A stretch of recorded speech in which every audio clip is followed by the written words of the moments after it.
우리가 계속 공부한 이 레위기를 잠깐 중단하고 오늘은 고린도후서 2장 14절 15절에 있는 말씀을 가지고 말씀을 전하겠습니다. 우리 다 같이 일어나셔서 고린도후서 2장 14절 15절입니다. 우리 두 절을 같이 한 목소리로 읽겠습니다. 고린도후서 2장 14절 15절입니다. 우리 찾으셨으면 같이 한 목소리로 읽겠습니다. 시작. 항상 우리를 그리스도 안에서 승리하게 하시고 우리를 통해 모든 곳에서 그분을 아는 냄새를 풍기게 하시는 하나님께 이제 감사하노라. 우리는 구원받은 자들 중에서나 멸망하는 자들 중에서나 하나님을 향한 그리스도의 향기로운 냄새니 기도하겠습니다. 사랑의 아버지 하나님, 우리를 구원하시고 오늘도 우리를 구원하신 주님을 예배하고 섬길 수 있는 이런 은혜를 우리에게 주셔서 감사드립니다.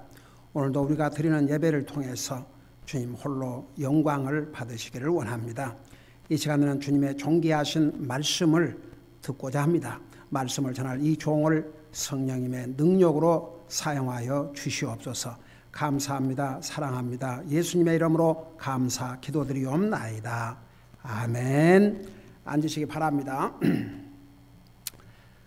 오늘 14절, 15절, 우리가 16절은 같이 읽지 않았지만 여기에 냄새라는 말씀이 나옵니다. 특별히 15절에서 그리스도의 향기로운 냄새니, 그런데 누가 그리스도의 향기로운 냄새냐 그러면 우리는 구원받은 하나님의 자녀들은 바로 그리스도의 향기로운 냄새라고 했습니다.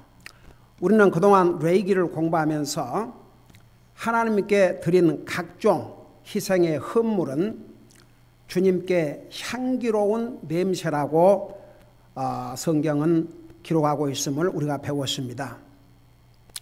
성경은 하나님께 향기로운 냄새가 어떤 것인지 여러 가지로 보여주고 있는데 약 종합하면 5가지로 말씀을 하고 있습니다. 그것을 오늘 하나하나 보도록 하겠습니다. 우리 먼저 창세기 8장 20절을 보시기 바랍니다. 창세기 8장 20절.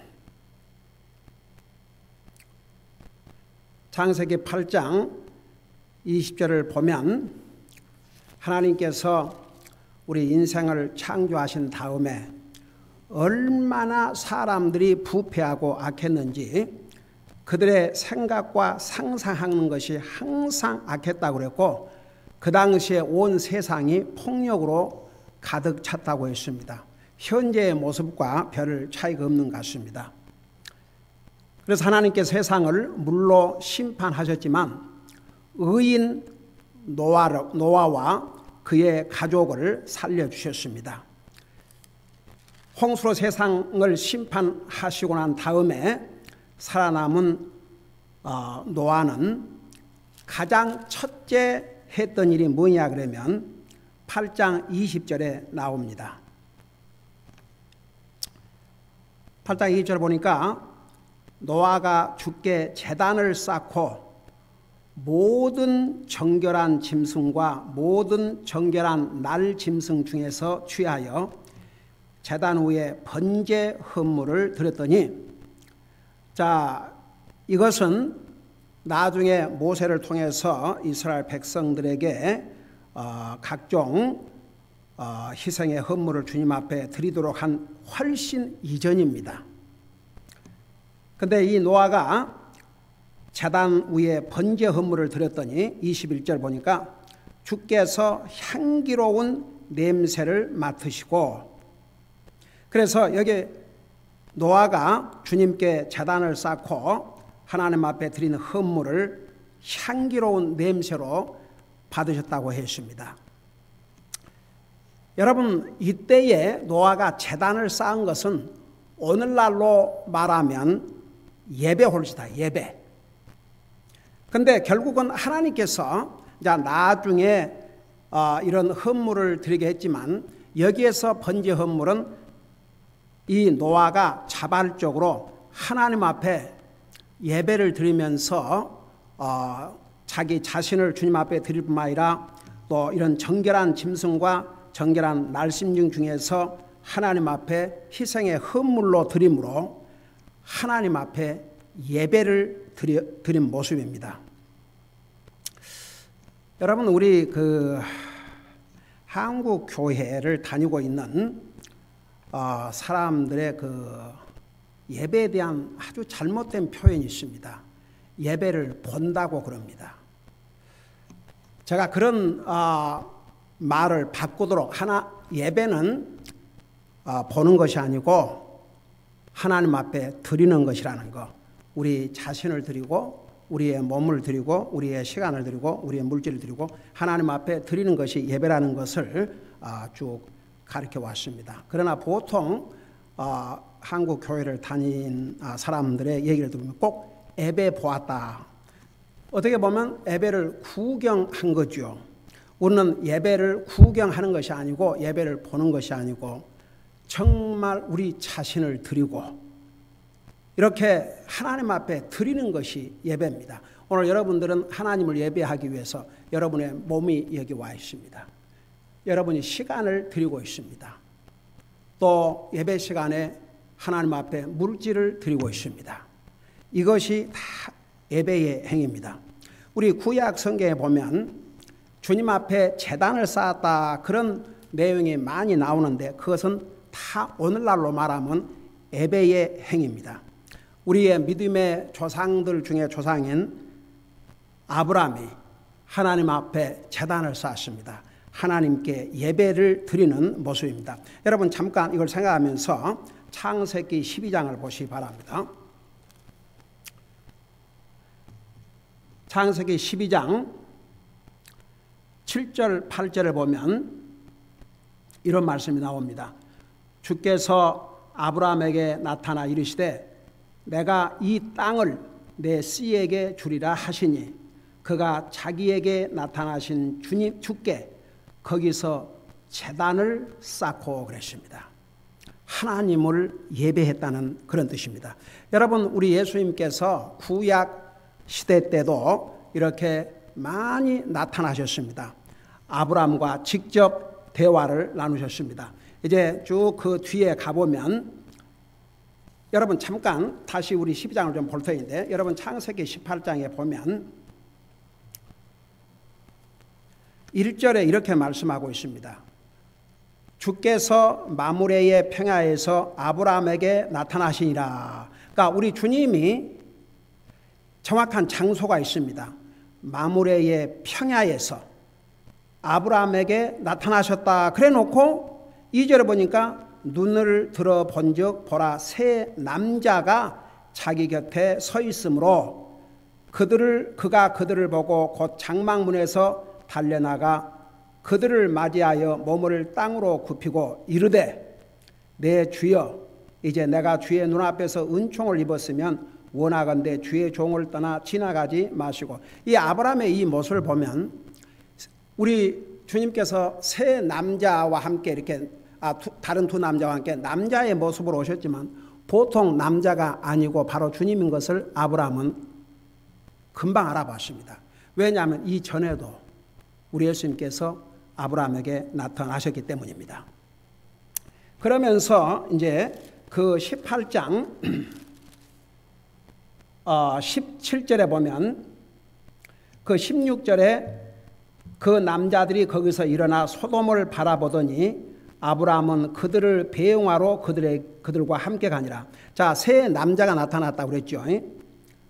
근데 이제 그 전송을 하러 아브라함이 나왔는데 그 두 남자는 소돔 고모라로 가고 주님은 홀로 아브라함과 남았습니다.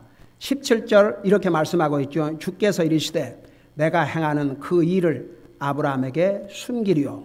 그 다음에 20절에 보니까 주께서 또 이르시되 그 다음에 22절에 보니까 그 남자들은 거기서 얼굴을 돌려 소돔을 향해 갔으나 아브라함은 여전히 주 앞에 서 있더라. 그러니까 이 아브라함은 다시 우리 창세기 12장 7절에 보세요.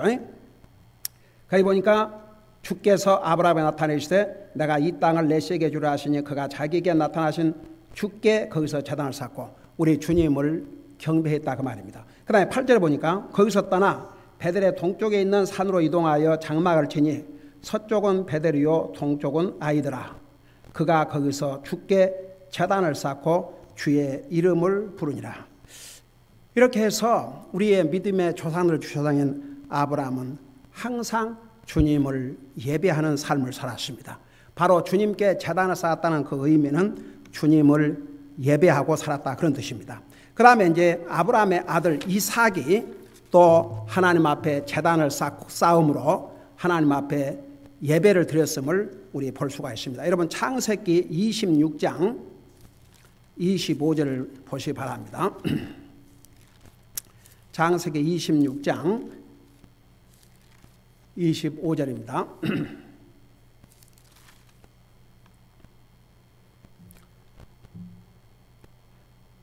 거기 보니까 그 전에 24절에 보면 바로 그 밤에 주께서 그에게 나타나시되 주님께서 아브라함의 아들인 이삭에게 나타나셨습니다.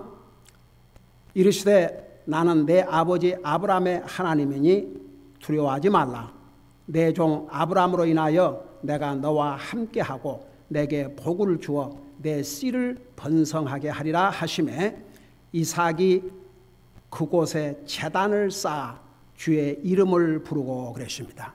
그래서 아브라함의 아들 이삭도 하나님 앞에 제단을 쌓았다는 의미는 하나님을 예배했다는 뜻인데 하나님 앞에 예배 드리는 삶을 살았습니다. 그 다음에 쭉 이제 창세기 33장에 내려가면 이삭의 아들 아브라함의 손자 야곱이 또 하나님을 예배하는 삶, 하나님 앞에 제단을 쌓는 삶을 살았음을 볼 수가 있습니다. 창세기 33장 20절을 보시 바랍니다. 창세기 33장 20절 이제 야곱에 대한 내용이 기록되어 있는데 그 18절부터 제가 읽겠습니다. 여러분 보면서 들으세요. 야곱이 밧단 아람에서부터 와서 가나안 땅에 있는 세겜의 도시 살렘에 이르러 그 도시 앞에 장막을 치고 자기 장막을 친 곳에 밭을 세겜의 아버지 하몰의 자손들의 손에서 돈 100개로 사고 거기에 제단을 쌓고 그것을 엘엘로헤이스 엘엘로헤 이스라엘라 불렀더라 그랬습니다. 그래서 야곱도 하나님 앞에 제단 쌓는 삶, 하나님을 예배하는 삶을 살았다 그 말입니다. 35장 7절을 한 군데 더 보겠습니다. 역시 야곱입니다. 35장 6절 7절에 보면 이와 같이 야곱과 또 그와 함께한 모든 사람이 가나안 땅에 있는 루스 곧 베델에 이르렀으며 그가 거기서 제단을 쌓고 제단을 세우고 그곳을 엘 베델이라 불렀으니 그래서 노아가 하나님 앞에 제단을 쌓음으로 하나님을 예배하는 삶을 살았고 믿음의 조상들 중에 조사를 할 수 있는 아브라함이 하나님 앞에 제단을 쌓음으로 하나님을 예배하는 삶을 살았고 그의 아들 이삭과 그의 손자 야곱도 마찬가지로 하나님 앞에 제단을 쌓았습니다. 하나님을 예배했다 그런 뜻입니다. 여러분 하나님의 자녀들이 하나님을 예배하는 것은 하나님께 향기로운 냄새가 됩니다. 노아가 하나님 앞에 제단을 쌓고 하나님을 예배하고 번제 헌물을 드렸더니 하나님께서 그 냄새를 받으시고 여러분 뭐라고 약속하신 줄 아십니까? 하나님께서 그 노아가 하나님 앞에 제단을 쌓고 번제 헌물을 기쁨으로 받으신 다음에 이런 약속을 했습니다. 그래서 아직도 우리 인류가 살고 있습니다. 다시 창세기 8장으로 돌아가겠습니다. 창세기 8장 21절을 보겠습니다. 노아가 주님 앞에 제단을 쌓고 하나님을 예배 드렸는데 21절 주께서 향기로운 냄새를 맡으시고 주께서 마음속으로 이르시되 내가 다시는 사람으로 인하여 땅을 저주하지 아니하리니 이는 사람이 마음에서 상상하는 바가 어려서부터 악하기 때문이라.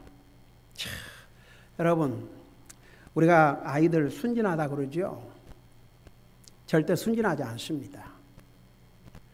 그게 바로 죄의 속성을 가지고 태어난 증거입니다. 어린 아이들이라고 절대 순진하지 않습니다. 여러분 그 하나님의 종 엘리사가 자기 길을 가는데 누가 엘리사를 놀린 줄 아십니까? 대머리여 대머리야 하고 어린 아이들이 까닭없이 지나가는 주의 종을 놀렸습니다. 하나님께서 어떻게 하셨습니까? 곰을 보내서 그 40명의 아이들을 다 죽게 하셨습니다. 그러니까 보세요. 아이들 절대 순진하지 않습니다. 그래서 어린 아이 때부터 훈련을 시키라고 그랬습니다. 여러분 잠언 22장에 보면 아이를 어렸을 때부터 훈련을 시키라고 그랬습니다. 그래야 나이가 들어서도 그 바른 훈련의 길에서 떠나지 않는다고 말씀하고 있습니다. 여러분 보통 그 부모들이 잘못된 생각을 하고 있는데요. 어린 아이 때는 다 이쁘고 사랑스럽고 일단은 아무리 이 성경에 의하면 어린 아이 때부터 악하다고 그랬지만 그래서 아이들을 참 귀엽고 사랑스럽게만 하지 않습니까? 그래서 잘못해도 맷때리기를 싫어합니다. 그러면서 무슨 생각한 거 아니? 나중에 더 크면 클수록 훈련하기 어렵습니다. 어린 아이 때 훈련을 해야 합니다. 자, 그러면서 하나님께서 어떤 약속을 하셨냐 그러면 자, 다시는 어차피 사람들은 태어나면서부터 어린 아이 때부터 이 악하기 때문에 그 다시는 사람 때문에 땅을 저주하지 아니하시겠고 그다음에 또 내가 다시는 전에 한같이 모든 생물을 치지 아니하리니 땅이 있을 동안에는 뿌리는 때와 거두는 때와 추위와 더위와 여름과 겨울과 낮과 밤에 그치지 아니하라 하시니라. 그래서 하나님께서 노아가 드리는 예배를 기쁨으로 받으시고 다시는 이 세상을 노아 홍수 때와 같이 심판하지 아니하시겠다고 약속을 하셨습니다. 여러분 구원받은 하나님의 자녀들이 하나님을 예배하고 사는 삶이 얼마나 중요한지 우리 결코 잊어서는 안 됩니다. 우리가 구원받은 하나님의 자녀로서 주님을 섬긴다 하지만 사실 얼마나 어떻게 섬기겠습니까? 솔직히 말해서 우리가 최소한 할 수 있는 게 하나님을 예배하고 사는 사람입니다. 그런데 그 예배의 삶이 우리 주님께 향기로운 냄새가 됩니다. 그 다음에 두 번째는 하나님께 희생의 헌물을 드리는 것이 하나님 앞에 향기로운 냄새가 된다는 거 우리 레위기에서 자세하게 배웠습니다. 번제 헌물, 화평 헌물, 또 죄 헌물, 음식 헌물, 범법 헌물 이런 모든 하나님 앞에 드린 헌물은 하나님께 향기로운 냄새라는 거 자세하게 우리 공부했기 때문에 이 부분은 많은 설명이 없어도 여러분 아실 것입니다. 여러분 우리가 참 그 하나님 앞에 희생의 헌물을 이제 드리는 거 이것이 하나님의 향기로운 냄새인데 가장 향기로운 냄새는 역시 나와 여러분을 구원하기 위해서 완전한 희생의 헌물로 자신을 드린 예수님 자신, 그 예수님의 자신을 헌물로 드리는 그 헌물이 하나님 앞에 가장 향기로운 냄새가 된 줄 믿습니다. 여러분 그래서 우리 예수님께서 자기 자신을 나와 여러분의 죄를 대신해서 희생의 헌물로 드린 다음에는 다시는 하나님께서 짐승을 죽여서 헌물로 드리는 것을 요구하지 않았습니다. 그 다음에 이제 세 번째 성경에 어떤 것이 하나님 앞에 향기로운 냄새인지 빌립보서 4장 18절에서는 이렇게 말씀하고 있습니다. 우리 그곳을 같이 보겠습니다. 빌립보서 4장 18절입니다. 빌립보서 4장 18절입니다.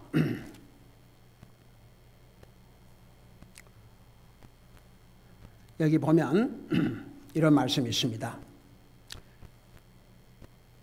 빌립보서 4장 18절입니다. 여러분 보시면서 들으세요. 오직 내게는 모든 것이 있고 또 풍부하니라.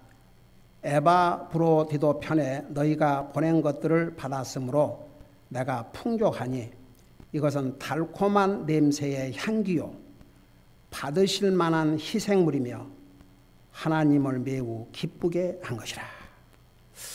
여러분 그 사도 바울이 1차, 2차, 3차 선교 여행을 다녔지 않습니까? 사도행전에 보면 자세한 내용이 나와 있습니다. 여러분 하나님의 종인 사도 바울도 육체를 가지고 있기 때문에 먹어야 했습니다. 근데 참 그 사도 바울이 그 사역을 하면서 얼마나 힘들었다는 내용이 그 고린도 후서에 나와 있는데, 여러분 그 고린도 후서 1장에 보면 11장 그 22절부터 보면 이런 내용이 나와 있습니다. 사도 바울이 선교 여행을 하면서 복음을 전하면서 얼마나 많은 어려움을 겪었는지 이제 22절에서부터 26절까지 자세하게 이제 나오는데 그 부분은 여러분들이 나중에 지금 읽지 말고 지금은 이제 이 말씀을 들으시고 내용이 나오는데 특별히 그 27절부터 28절에 보면 이런 말씀이 있습니다. 27절에 보니까 또 지치고 그러니까 사도 바울이 주님의 사역을 하면서 지쳤습니다. 아팠다고 그랬습니다. 여러분 사도 바울이 병든 자를 고쳤고 기적과 이적을 행했지만 바울 자신도 육체를 가지고 있었기 때문에 아플 때가 있었습니다. 지쳤습니다. 아팠습니다. 그 다음에 여러 번 밤을 새우고 잠을 자지를 못했습니다. 그러면서 저는 이 부분에서 참 제가 이 부분을 읽을 때마다 굶주리고 사도 바울 주님의 종이었습니다. 그런데 제대로 누가 돌보지를 않았던 것 같습니다. 어떤 경우에는 먹을 것이 없어 굶주렸습니다. 여러분 상상해 가십니까? 목마르고 여러 번 금식하고 추위를 당하고 자 그것도 이해가 됩니다. 근데 마지막 부분 헐벗었다. 사도 바울이 제대로 입을 옷이 없었던 것 같습니다. 하나님의 종을 교회에서 서포트를 해야 되는데 필요한 때에 제대로 서포트를 못한 것 같습니다. 여러분 우리 교회가 지금 50여 이상 선교사님, 선교 사역을 우리가 지원하고 있는데 정말 우리에게 얼마나 복된 일입니까? 특별히 그 선교사님들은 이 지역 교회가 후방에서 서포트를 해주지 않냐면 선교사들이 선교지에 가서 어떻게 생활을 합니까? 그러니까 교회가 서포트를 해야 됩니다. 왜 우리 교회가 이 선교사들 서포트 한 줄 아십니까? 외국에 그 정말 우리 선교사님들이 계신 곳은 거의가 아주 미개한 지역입니다. 그런 데서 어떻게 생활을 하면서 가족을 이끌고 어떻게 사역을 합니까? 그래서 그 로컬 지역 교회들이 이렇게 물질로 지원해서 생활하면서 복음 사역에 전념하게 하는 것입니다. 그래서 우리 교회가 이렇게 선교사님들을 물질로 지원하고 있는 것입니다. 우리 성도들이 매주 정말 충실하게 주님 앞에 드리고 있기 때문에 이렇게 우리 교회가 이 많은 선교사님들을 지원하고 있습니다. 그런데 이와 같이 사도 바울이 사역을 하면서 그 교회들에게서 제때에 서포트를 해줘야 되는데 서포트를 잘 못해가지고 제대로 해주지 못하고 세상에 굶주리기까지 하고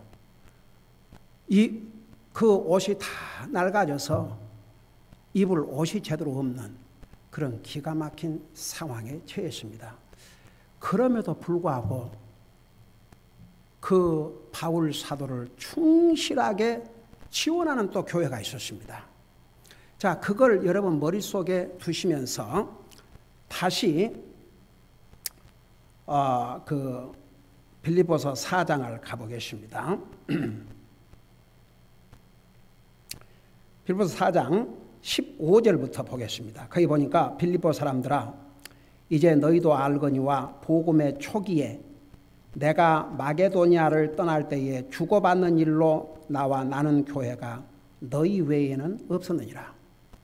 지금 사도 바울은 복음 사역을 위해서 그 험한 선교지를 다니면서 복음을 전하고 있는데 그의 육신에 필요한 것을 로컬 처치가 교회가 서포트를 했는데 서포트를 대부분의 교회가 못한 것 같습니다. 그런데 이 빌립보 교회가 충실하게 했고, 그러니까 그 다음에 이제 그 16절에 보면 심지어 데살로니가 교회 거기 데살로니가에 가 있을 때도 이 빌립보 성도들이 이 사도 바울의 필요를 공급해 주었습니다. 그 다음에 17절에 보니까 나는 선물을 바라지 아니하노니 하나님 앞에 드린 그 이제 헌물을 얘기한 겁니다. 오직 너희 회개 장부에 넘치게 될 열매를 바라노라. 그러니까 빌립보 교회 성도들이 사도 바울을 이렇게 페이스북하게 이 한 교회라도 이렇게 지원을 했는데 그들이 그렇게 하나님의 사역을 위해서 물질로 이렇게 서포트하는 것이 결국은 자기들에게 넘치는 열매가 될 것이라는 것을 말씀하면서 18절에 오직 내게는 모든 것이 있고 또 풍부하니라. 여러분 여기에 사도 바울이 내게 모든 것이 있고 풍부하다 그랬을 때 정말 사도 바울이 가지고 싶은 거 다 가지고 있고 그런 의미가 아니고 빌립보 교회 성도들에게 지금 성령의 감동으로 기록하여 보낸 하나님의 말씀이 옵시다. 그 빌립보 교회 성도들에게 혹시 근심이 될까 봐서 내 충분히 있으니까 걱정하지 마라. 이런 마음입니다. 그러면서 그 18절에 에바브로디도 편에 너희가 보낸 것들을 받았으므로, 그러니까 이 빌립보 교회 이 한 교회가 사도 바울의 복음 사역에, 사도 바울도 육체를 가진 사람이기 때문에 먹어야 되고 입어야 되고 해야 되는데 빌립보 교회가 그 사도 바울의 어려운 형편을 알고 에바브로디도를 파송을 해서 사도 바울에게 필요한 것을 공급해 주었는데 이것을 성령의 감동으로 기록한 말씀에서 뭐라는 거 아니? 이것은 달콤한 냄새의 향기요 받으실 만한 희생물이며 하나님을 매우 기쁘게 한 것이라. 여러분 우리가 하나님 앞에 드린 이 물질로 가지고 하나님의 교회를 운영하고 선교사님들을 지원하고 하나님 사역을 위해서 사용을 합니다. 하나님의 교회는 무슨 사업을 해가지고 하는 것이 아니고 하나님의 백성들이 하나님 앞에 드리는 헌금을 가지고 하나님의 사역을 하도록 그렇게 했습니다. 그래서 하나님 앞에 이 드리는 물질이 오늘 이 말씀에 의하면 달콤한 냄새의 향기라고 했습니다. 하나님 앞에 우리가 드린 이 물질이, 이 헌금이 하나님의 사역을 위해서, 하나님의 사업을 위해서 드리는 이 물질이 하나님 앞에 향기로운 냄새요, 달콤한 냄새요, 받으실 만한 희생물이라고 그랬습니다. 여러분, 때로는 우리가 하나님 앞에 물질을 드리기 위해서 희생이 필요할 때가 있습니다. 여러분, 우리 성도들 자기가 쓸 것 다 쓰고 싶은 것 다 쓰고 남은 것으로 드린다고 저는 생각하지 않습니다. 우리 성도들 다 어렵고 힘든 가운데서도 주님을 사랑하는 마음으로 하나님의 사역을 위해서 이렇게 페이스풀하게 드리기 때문에 하나님께서는 하나님 앞에 드린 그 물질을 희생의 헌물로 여겨보니까 받으실 만한 희생물을 했습니다. 그리고 세 번째는 하나님을 매우 기쁘게 하는 것이라고 그랬습니다. 이런 논리입니다. 가령 예를 들어서 자녀들이 어렸을 때는 부모의 서포트를 다 받고 부모가 먹여주고 입혀주고 해서 다 키웠지 않습니까? 근데 그 자식들이 커가지고 이제 자식 차례지요. 그 부모를 케어하고 부모를 돌보고 부모에게 필요한 것을 공급해 줄 때 그 얼마나 부모의 마음을 기쁘게 하겠습니까? 그런 원리입니다.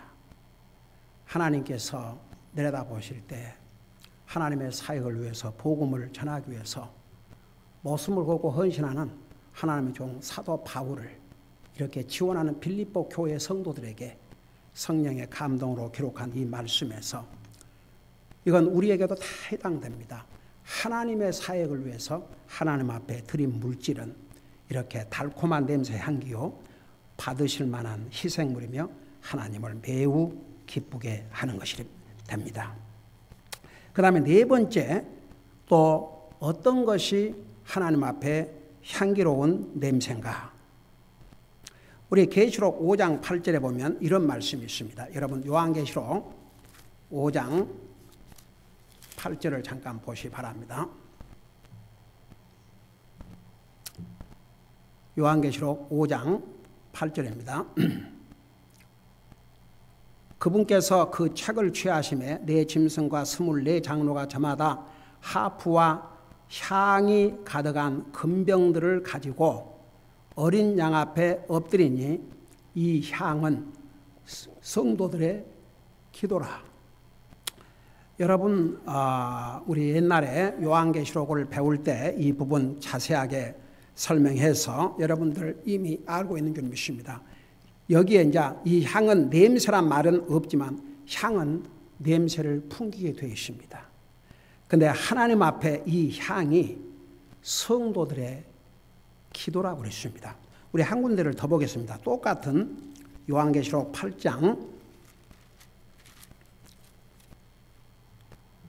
3절부터 4절까지 여러분 보시면서 들으시기 바랍니다. 여기 보니까 또 다른 천사가 금 향로를 가지고 와서 제단 앞에 서고 많은 향을 받았으니 이것은 그가 그 향을 모든 성도들의 기도와 함께 그 왕자 앞에 있던 금 제단 위에 드리려 함이더라. 그러면서 4절에 성도들의 기도와 함께 피어난 향의 향기가 그 천사의 손에서 나와 하나님 앞에서 위로 올라가더라. 그래서 성도들의 이 기도가 하나님 앞에 향기로운 냄새가 난다, 그런 뜻입니다. 여러분, 우리 기도가 얼마나 중요한지 제가 여기서 기도에 대해서만 얘기한다 해도 하루 종일도 부족합니다. 여러분, 오죽하면 기도는 영적인 호흡이라고 했겠습니까? 근데 대부분 말은 하나님의 자녀들이요 그리스도인을 하면서 참 그 기도의 삶이 많지가 않습니다. 여러분, 꼭 기도는 우리가 정한 시간에 어디에다 자리를 놓고 기도하는 것이, 기도만 해야 기도가 아니고, 여러분, 성경에서 쉬지 말고 하라는 것은 이 한 말씀밖에 없습니다. 여러분, 모든 다른 일은 쉬지 않고 어떻게 합니까? 근데 데살로니가전서 5장 16절에서 18절 보면 항상 기뻐하라, 쉬지 말고 기도하라, 범사에 감사하는데 그 기도하라는 그 내용에 대해서는 쉬지 말고 기도하라고 그랬습니다. 왜 그런 줄 아십니까? 우리 육체를 가진 사람이 호흡을 하지 아니하면 죽듯이 이 기도만큼은 기도를 해야 우리 영적인 삶이 건강하게 잘 지탱이 될 수 있기 때문입니다. 기도해야 됩니다. 기도해야 됩니다. 꼭 뭐 시간을 이렇게 내 가지고 오는 장소일지라도 우리가 밥 먹을 때 아침에 일어나서 밥 먹을 때마다 여러분 너희는 먹든지 마시든지 무엇을 하든지 하나님의 영광을 위해서 하라고 하셨지 않습니까? 그러니까 여러분 이 먹고 마시는 게 우리의 삶 속에 중요한 부분을 차지하고 있지 않습니까? 우리가 매일 음식을 먹는다는 거, 우리가 깨끗한 물을 마신다는 거, 이게 얼마나 하나님 앞에 감사할 일입니까? 그리고 항상 우리가 시와 때를 가리지 않고 언제든지 기도할 수 있습니다. 마음속으로 얼마든지 기도할 수 있습니다. 일을 하면서도 얼마든지 기도할 수 있습니다. 이게요, 사람에게 주신 하나님의 그 생각의 파워가 참 엄청난 것 같아요. 두 가지 같이 생각할 수 있습니다. 일하면서 하나님 앞에 기도할 수 있습니다. 그래서 여기 이제 기도는 하나님께 향기로운 냄새가 되는 것입니다.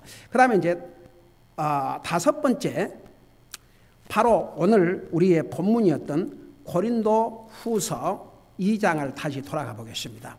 그 고린도 후서 2장, 아까 우리가 같이 읽었죠. 고린도 후서 2장 15절에 보면 여러분 다시 한번 그것을 보시기 바랍니다. 고린도 후서 2장 15절에 보면 우리는 그랬어요. 우리는. 이 부분은 우리 같이 한번 읽어보십시다. 시작. 우리는 구원받은 자들 중에서나 멸망하는 자들 중에서나, 이제 멸망하는 자들은 안 믿는 사람들을 가리켰습니다. 멸망하는 자들 중에서나 하나님을 향한 그리스도의 향기로운 냄새라. 예수님을 믿고 구원받은 하나님의 자녀들을 여기 뭐라 하십니까? 그리스도의 향기로운 냄새라고 그랬습니다. 그래서 나와 여러분 구원받은 하나님의 자녀로서 정말 항상 하나님 앞에 향기로운 냄새를 내고 살아야 됩니다. 그러기 위해서는 우리가 앞에서 지금 배운 이 네 가지를 프랙티스하면 우리가 정말 하나님 앞에 항상 향기로운 냄새의 삶을 살고 있습니다. 첫째는 하나님을 예배하는 삶. 그럴 때 우리가 하나님 앞에서 그리스도의 향기로운 냄새를 풍기고 삽니다. 두 번째, 하나님 앞에 희생의 헌물을 드리는 삶. 여러분 보세요. 우리 로마서 12장 1절에 보면 이런 말씀이 있습니다. 제가 수없이 얘기했습니다마는 로마서 12장 1절에 보면 그러므로 형제들아 내가 하나님의 궁유를 힘입어 너희에게 간청하노니 너희는 너희의 몸을 거룩하고 하나님께서 받으실 만한 살아있는 희생물로 드리라. 그것이 너희의 합당한 섬김이니라. 여러분 보세요. 지금은 구약시대처럼 짐승을 잡아서 헌물로 드리지 않지만 우리의 몸을 주님을 예배하고 섬기는 도구로 사용할 때 바로 그것이 하나님 앞에 드리는 희생물이 됩니다. 그 다음에 우리가 하나님 앞에 물질을 드리는 거, 하나님의 사업을 위해서 물질을 드리는 거, 이게 하나님 앞에 향기로운 냄새요. 우리가 그리스도인으로서 향기로운 냄새를 풍기고 살게 됩니다. 그 다음에 우리가 기도의 삶을 살 때에 우리는 계속해서 하나님 앞에서 그리스도의 향기로운 냄새의 삶을 살게 됩니다. 기도하십시다. 오늘 이 말씀을 생각하면서 잠깐 이런 내용으로 기도하는 시간을 갖겠습니다. 우리 하나님께서 구원받은 하나님의 자녀들은 하나님을 향한 그리스도의 향기로운 냄새라고 그랬습니다. 얼마나 감사합니까? 하나님께서 우리를 향해서, 구원받은 우리를 향해서 향기로운 냄새, 그것도 그리스도의 향기로운 냄새라고 하셨습니다. 얼마나 우리는 복받은 사람입니까?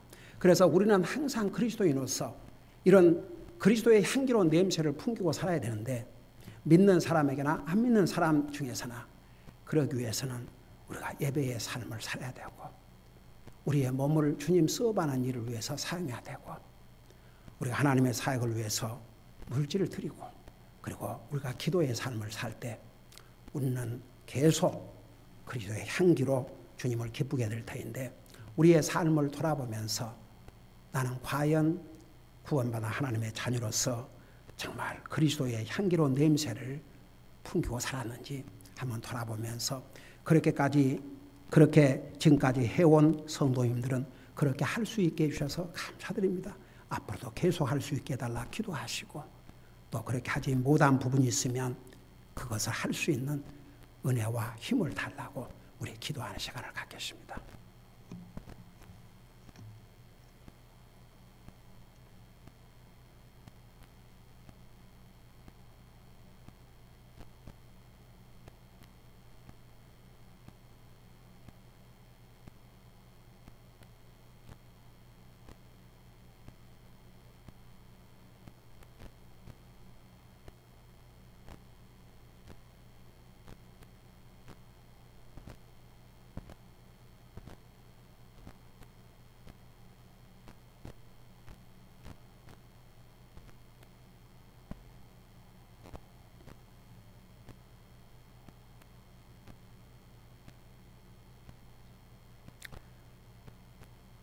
사랑의 주님, 우리를 구원하시고 우리는 하나님 앞에서 그리스도의 향기로운 냄새라고 해주셨습니다. 너무나도 감사드립니다.